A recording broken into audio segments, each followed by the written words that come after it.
So, a lot of people basically are debating whether or not Tom Nook is evil. To be fair, I am more inclined to believe Tom Nook is not evil. He might have a sarcastic and crude personality like moi, but he's probably not evil. I mean, according to mythology, his species is just known to be a bit mischievous and maybe pull a few cruel pranks on people.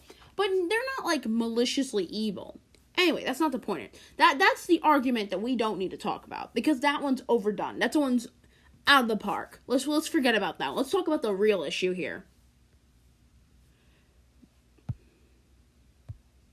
Sorry, I left it. That's not this is the date I took the picture. I just didn't crop it properly. So just ignore it, okay? Look at those. Look at it. Look at it. Bean toes. Tom Nook has bean toes.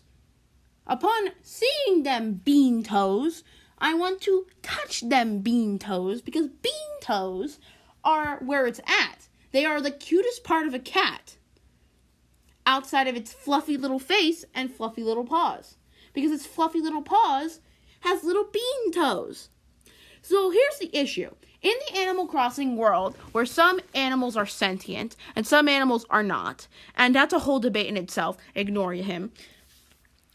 Is it considered... No, go away.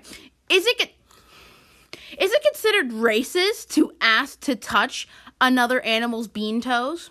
Let's think about this. If you walked up... Because, upon having this question, I went to talk to a friend, and they were completely unsure.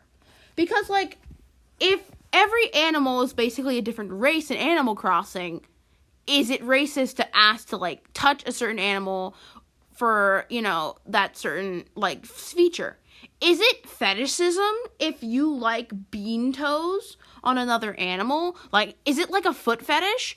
But, I like bean toes, but not in a sexual way. And if you just don't, you like bean toes, but not in a sexual way, is that looked down upon? Is it a foot fetish thing?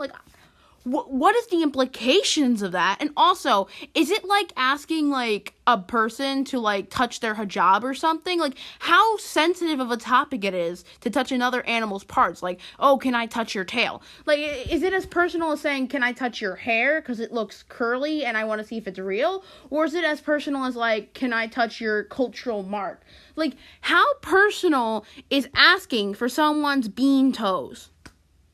And that's just been my TED Talk. You can debate this in the comment section. This is the real questions.